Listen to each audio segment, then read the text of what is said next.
வணக்கம், இது news பஸ்டின் weekend பிரதான செய்தி. உங்களோடு இணைந்து கொள்ளும் நான் ரியாஸ் ஹாரிஸ். முதலில் தலைப்புச் செய்திகள்.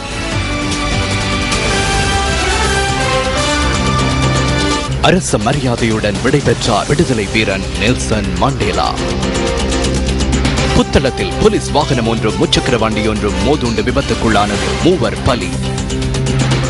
யாழ் வைத்தியசாலையின் தொண்டர் ஊழியர்கள் ஆரம்பித்துள்ள கவனஈர்ப்பு போராட்டம் தொடர்ந்து முன்னெடுப்பு. தென்னாப்பிரிக்காவின் முன்னாள் ஜனாதிபதி நெல்சன் மண்டேலாவின் இறுதிக் கிரியைகள் அவரது புறப்பிடமான குனு கிராமத்தில் இன்று நடைபெற்றன.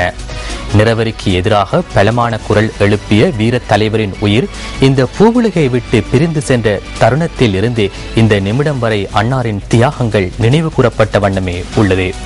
உடல்நலக் குறைவினால் தென்னாப்பிரிக்காவின் முதலாவது கருப்பின தலைவர் கடந்த 5ஆம் திகதி இயற்கை எய்தினார். சோசா அவதெம்பின மக்கள் செறிந்து வாழும் குனு கிராமத்தில் பாரம்பரிய முறைப்படி அரச மரியாதையோடு இறுதிக் கிரியைகள் இடம்பெற்றன.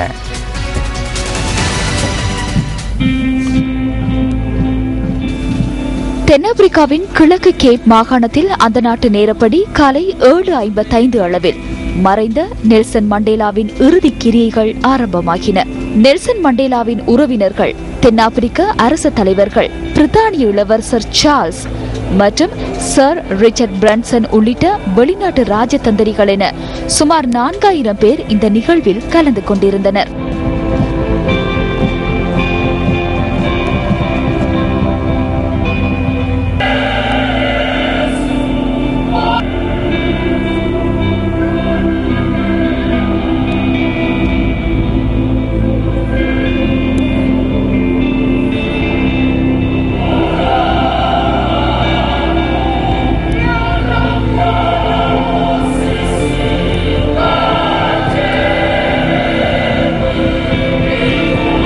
நெல்சன் மண்டேலா வைத்தியசாலையில் உயிருக்காக போராடி கொண்டிருந்த அந்த இறுதி தருணத்தை தான் பார்த்ததாக மண்டேலாவுடன் ரொபன் சிறைச்சாலையில் இருந்த அவருடைய நண்பர் அகமட் கத்ராடா மிகவும் உருக்கமுடன் குறிப்பிட்டுள்ளார்.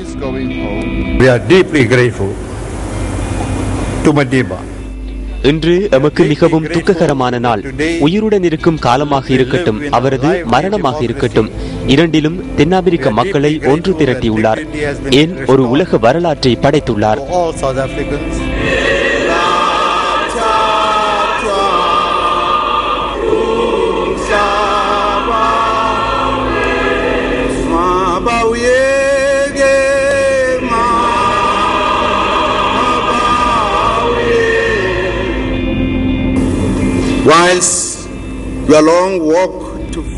சுதந்திரத்திற்கான உங்களது நீண்ட பயணம் முற்று பெற்றாலும் அதனை நாம் தொடர்ந்து செல்வோம்.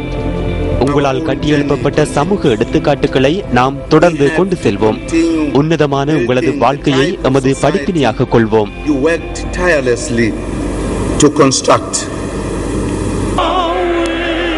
தென்னாப்பிரிக்க நாட்டின் தேசிய கொடியை தாங்கி ராணுவ ஹெலிகாப்டர்கள் மற்றும் தென்னாப்பிரிக்க போர் விமானங்கள் பயணிக்க பிரத்யேகமாக அமைக்கப்பட்ட வெள்ளை நிறத்திலான குடிலுக்கு வீர தலைவரின் பூத உடல் தாங்கிய பேழை கொண்டு செல்லப்பட்டு விசேட பிரார்த்தனைகள் நடத்தப்பட்டன.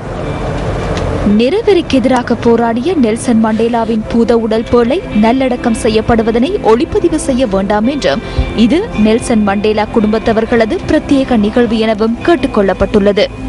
சுதந்திரத்திற்காக கடும் வலிகளை அனுபவித்து தமது நாட்டு மக்களின் முகங்களில் புன்னகை பூக்க வைத்த நெல்சன் மண்டேலா அதே முகங்களில் கண்ணீர் மல்க வைத்து இன்று நிரந்தர இளைப்பாறுதலை அடைந்தார்.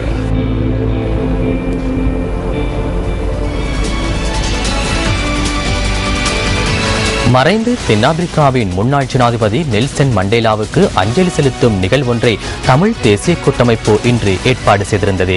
இந்த நிகழ்வு யாழ்ப்பாணத்தில் உள்ள இலங்கை தமிழரசு கட்சி தலைமை அலுவலகத்தில் நடைபெற்றது.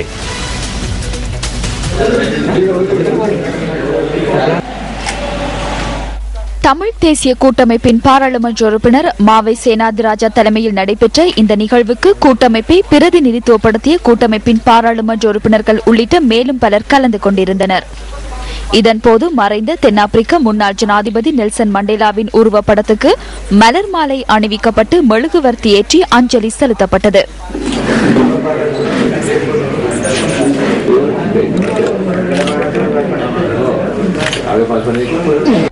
தென்னாப்பிரிக்காவில் இருக்கக்கூடிய நிலைமை இங்கு வர வேண்டும் என்றால் முதல் தமிழ் மக்களுடைய இன பிரச்சனை என்பதற்கு தீர்வு வர வேண்டும். தீர்வு ஒன்று வருவது மாத்திரமல்ல, அந்த தீர்வுக்கு பின்புதான் மக்களுக்கு ஒரு நம்பிக்கை வரும். அந்த சமயத்தில் நீங்கள் ஒரு கமிஷனை நிறைவேறுவீர்களாக இருந்தால், அதற்கு அரசாங்கம் ஒத்துழைக்குமாக இருந்தால், பாதிக்கப்பட்டவர்களுக்கான நஷ்டஈடுகள் போன்றவை கொடுக்கப்பட்டு மக்கள் குறைந்தபட்சம் அதை ஏற்கக்கூடிய ஒரு இயல்பு நிலை வருமாக இருந்தால், அங்குதான் ஒரு புரிந்துணர்வு ஏற்பட முடியும். பழிக்கு பழி வேண்டுகின்ற உணர்வு எங்களுக்கு இருக்கக்கூடாது என்று அவர் யோசித்தார். இவற்றை மன்னிக்க வேண்டும் என்று அவர் யோசித்தார்.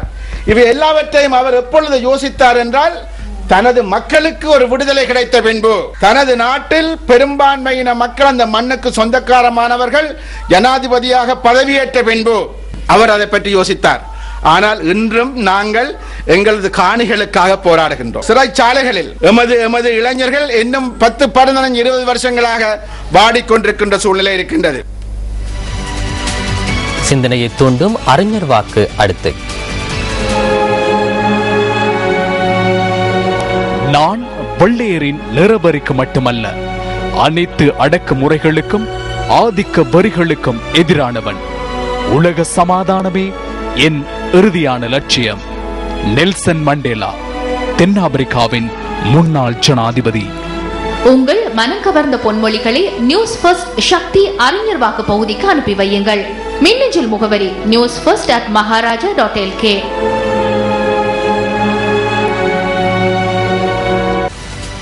யாழ் போதனா வைத்தியசாலையில் தொண்டர் ஊழியர்கள் ஆரம்பித்துள்ள கவனஈர்ப்பு போராட்டம் 3வது நாளாக இன்றும் தொடர்ந்தும் முன்னெடுக்கப்பட்டுள்ளது. கடந்த 4 வருடங்களாக தொண்டர் ஊழியர்களாக கடமையாற்றி வரும் தம்மை சேவையில் நிரந்தரமாக்குவதற்கு அதிகாரிகள் நடவடிக்கை எடுக்க வேண்டும் என வலியுறுத்தி ஊழியர்கள் கவனஈர்ப்பு போராட்டத்தில் ஈடுபட்டுள்ளனர். சேவையில் நிரந்தர நியமனங்களை வழங்குமாறு யாழ் போதனா வைத்தியசாலையின் 240க்கும் அதிகமான தொண்டர் ஊழியர்கள் கவனஈர்ப்பு போராட்டத்தில் ஈடுபடுவதாக எமது யாழ் பிராந்திய செய்தியாளர் குறிப்பிடுகின்றார். இதேவேளை வைத்தியசாலைக்கு வரும் நோயாளர்களை விடுதிக்கு கொண்டு செல்லும் பணியை இதுவரை காலமும் தொண்டர்களே மேற்கொண்டு வந்த நிலையில் இந்த 3 நாட்களாக நோயாளர்களின் உறவினர்களை விடுதிக்கு நோயாளர்களை கொண்டு செல்லும் நிலைமை காணப்படுகின்றமை குறிப்பிடத்தக்கது. இது தொடர்பில் மேலதிக தகவல்களை அறிந்து கொள்வதற்காக வடமாகாண சுகாதார அமைச்சர் ப. சத்தியலிங்கத்துடன் பல தடவைகள் தொடர்பு கொள்ள முயற்சித்தும் அது பலனளிக்கவில்லை. இந்த கவனஈர்ப்பு போராட்டம் குறித்து பல தடவைகள் சம்பந்தப்பட்ட அதிகாரிகளின் கவனத்துக்கு கொண்டு செல்ல நியூஸ் ஃபர்ஸ்ட் முயற்சித்த போதிலும் அதற்கு உரிய அதிகாரிகள் செவிசாய்க்கவில்லை. இது குறித்து தமிழர் விடுதலை கூட்டணியின் செயலாளர் நாயகம் வி. ஆனந்த சங்கரி கருத்து வெளியிட்டார்.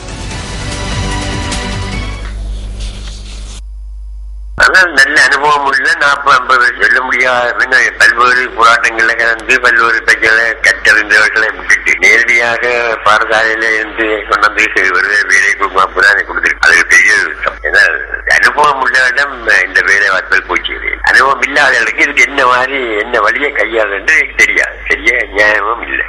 அப்படியா மந்திரி மேல நான் சொல்ல மாட்டேன். அந்த மந்திரி மேல நியமிச்சு அவருக்கு மூலமாக இந்த பிரச்சனைக்கு நான் சொல்லி நினைச்சதான் தப்பு. அது கடமை என்ன மக்களுக்கு எங்களை விட்டு அது வேற வழி இல்லையே. அப்ப நாங்களும் அதுக்கு மக்களோட சேர்ந்து உங்களுக்கு நான் சென்னை இருந்தா நீங்க எடுக்கணும் எனக்கு இருந்தா மக்கள் தொடர்பு கொண்டு நினைக்கிறதெல்லாம் தப்பு. மக்களுக்கு திடீர்னு பிரச்சனை திடீரென்று அவர்களுக்கு ஆறுதல் கூறுவதற்கு இந்த அரசியல்வாதிகள் தான் முன்வர வேணும். முன்வர வேண்டிய கடமை வகிக்கிறேன். தற்போது அதிகம் பேசப்படுகின்ற ஹெரோயின் போதைப் பொருள் தொடர்பில் எதிர்க்கட்சி அரசியல்வாதிகள் சிலர் கருத்து வெளியிட்டனர்.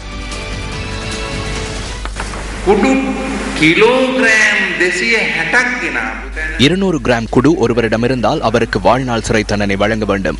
சிங்கப்பூர் சட்டத்தின்படி அவருக்கு மரண தண்டனை வழங்கப்படும்.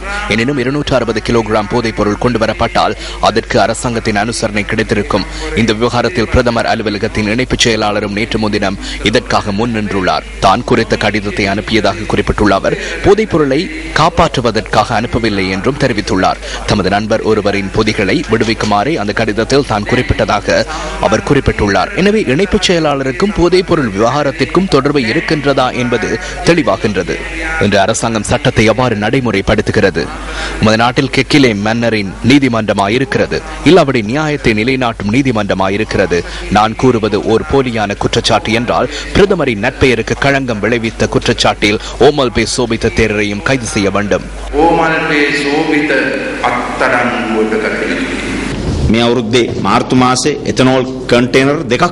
இந்த வருடம் மார்ச் மாதத்தில் 2 எத்தனால் கொள்கலன்கள் கைப்பற்றப்பட்டன. அதனை விடுவிப்பது தொடர்பில் நேரடி அரசியல் தலையீடுகள் உள்ள விடயம் பெரும் சர்ச்சை ஏற்படுத்தியுள்ளது. எனினும் இந்த விவகாரம் தொடர்பில் அரசாங்கம் இதுவரை தீர்மானம் ஒன்றை வெளியிடவில்லை. அதேபோன்று குற்றவாளிகளுக்கு தண்டனை வழங்கவும் இல்லை. இந்த விடயம் தொடர்பில் சாட்சியம் வழங்கும் போது எத்தனால் விநியோகத்தின் பின்புலத்தில் அமைச்சர் உள்ளதாக ஒருவர் கூறியுள்ளார். அதேபோன்று இதன் பின்புலத்தில் பாராளுமன்ற உறுப்பினர் தொலைபேசி இலக்கம் தொடர்பில் விசாரணை நடத்தி நாட்டுக்கு அறிவிக்க வேண்டும். இந்த வருடம் ஆகஸ்ட் 28ஆம் தேதி உருளைக்கிழங்கு கொள்கலன் ஒன்றை பரிசோதனை செய்த போது மேலும் ஒரு தொகை போதைப் பொருள் கைப்பற்றப்பட்டது. 261 கிலோகிராம் போதைப் பொருளின் பெறுமதி 261 கோடி ரூபாவுக்கும் அதிகம் என தெரிவிக்கப்படுகிறது. இந்த கொடுக்கல் வாங்கல்களின் பின்புலத்தில் பிரதமர் அலுவலகத்தின் இணைப்புச் செயலாளர் இருந்துள்ளார் என்பது தெளிவாகிறது. இந்த கொள்கலனுக்கு வரி விலக்கல் வழங்குமாறு கடிதம் ஒன்றை அனுப்பியுள்ள நிலையில் உயர்ப்பிடமான பாராளுமன்றத்தில் பிரதமர் என்ன பதில் வழங்கியுள்ளார்? தனக்கு தெரியாது என்று குழந்தை போன்றல்லவா கூறியுள்ளார்.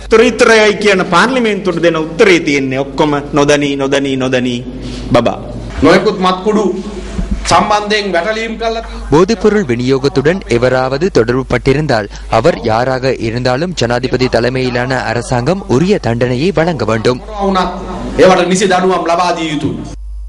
கென்யாவுக்கும் இலங்கைக்கும் இடையில் 8 புரிந்துணர்வு உடன்படிக்கைகள் கைச்சாத்திடப்பட்டுள்ளன.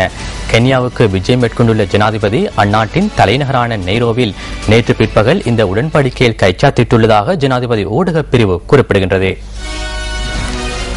இரு தரப்புகளுக்கும் இடையில் வர்த்தக பொருளாதார ஒத்துழைப்பை மேம்படுத்துவதே இந்த உடன்படிக்கைகள் கைச்சாத்திடப்பட்டமைக்கான நோக்கமாக காணப்படுகிறது. சுற்றுலாத்துறை, கலாசார ஒத்துழைப்பு, விளையாட்டுத்துறைக்கான ஒத்துழைப்பு, ராஜதந்திரம் மற்றும் உத்தியோகபூர்வ வெளிநாட்டு கடவுச்சீட்டுகளை பெற்றுக் கொள்கின்றமை தொடர்பான இணக்கப்பாட்டுடன் தொடர்புடைய உடன்படிக்கை ஆகியன இந்த உடன்படிக்கைகளில் உள்ளடங்குவதாக ஜனாதிபதி ஊடகப் பிரிவு குறிப்பிடுகின்றது. இதனை தவிர வர்த்தக, பொருளாதார மற்றும் தொழில்நுட்ப ஒத்துழைப்பு தொடர்பான உடன்படிக்கைகளும் கைச்சாத்திடப்பட்டுள்ளமை குறிப்பிடத்தக்கது. அபிவிருத்தி பணிகள் பல பகுதிகளில் தொடர்ந்தும் இடம்பெற்று வந்தாலும் மலையகத்தின் அபிவிருத்தி என்பது இன்னும் எட்டா கனியாகவே இருக்கின்றது. ஹப்புத்தலை பிரதேச சபைக்குட்பட்ட மவுசாகலை தோட்டம், மாக்கந்தை, மொனராங்கந்தை ஆகிய இரு தோட்டங்களுக்கு செல்லும் வீதியே இது. சுமார் 100க்கும் மேற்பட்ட குடும்பங்கள் இந்த தோட்ட பகுதியில் வாழ்ந்து வருகின்றனர். வீதி, வைத்தியசாலை உள்ளிட்ட அடிப்படை வசதிகளுக்காக இந்த பிரதேச மக்கள் ஏங்கி நிற்கின்றனர். டம்பை தண்ணை தோட்டத்தில் தொடங்கி மவுசாகலை தோட்டத்தினூடாக மாக்கந்தை தோட்டத்தை வந்தடையும் இந்த வீதி மிகவும் மோசமான நிலையில் இருப்பதாக மக்கள் சுட்டிக்காட்டுகின்றனர். ஒழுங்கான ஒரு ரோட்டு வசதி இல்ல, ஒரு ஆஸ்பத்திரி இல்ல. பாபா கிடைக்கிறவங்களை கொண்டு போகணும்னு சொன்னா 4 மணிக்கு அவங்க எந்திரிச்சு போகணும். அதுக்கும் டிரைவர் மாற போய் நாங்க தேடணும். அவங்க போறதுன்னு சொன்னா வாகனம் சிரமமா இருக்கு. எங்களுக்கு எந்த விதமான ஒரு போக்குவரத்து வசதிகள் எதுவுமே இல்லாத இடத்துலதான் நாங்க வாழ்ந்துகிட்டு இருக்கோம். இந்த தோட்டத்தில் உள்ள 150க்கும் மேற்பட்ட மாணவர்கள் குன்றும் குழியுமாக காணப்படும் காட்டு வழிபாதையூடாகவே பாடசாலைக்கு செல்ல வேண்டிய நிலைமை காணப்படுகிறது. இது ரோட்டு வசதியும் இல்ல, நாங்க வாகன வசதியும் இல்லை, எதுவுமே இல்லாம ஒரு கொடைல மழை வந்தா கூட நாங்க நனைஞ்சுக்கிட்டு தான் வரணும். இங்க இருந்து ஒரு சும்மா 150 பிள்ளைங்க போறோம். அந்த பிள்ளைங்களையும் சின்ன சின்ன பிள்ளைங்க வருது.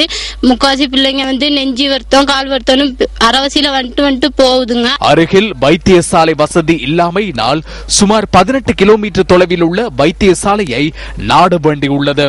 எனவே தமது வீதி கட்டமைப்புகளை சீர் செய்து போக்குவரத்தினை உறுதிப்படுத்த சம்பந்தப்பட்ட அதிகாரிகள் முன் வருவார்களா? அத்துடன் இந்த பிரதேசத்தில் காணப்படும் அடிப்படை பிரச்சனைகள் தொடர்பிலும் அவர்கள் கவனம் செலுத்துவார்களா? உங்கள் வாழ்க்கை, எங்கள் செய்தி.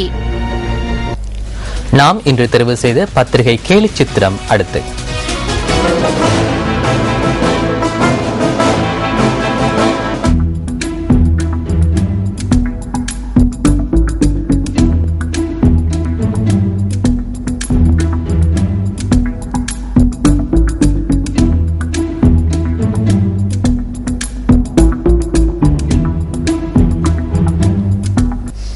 விளம்பரங்களின் பின்னர் செய்திகள் தொடரும்.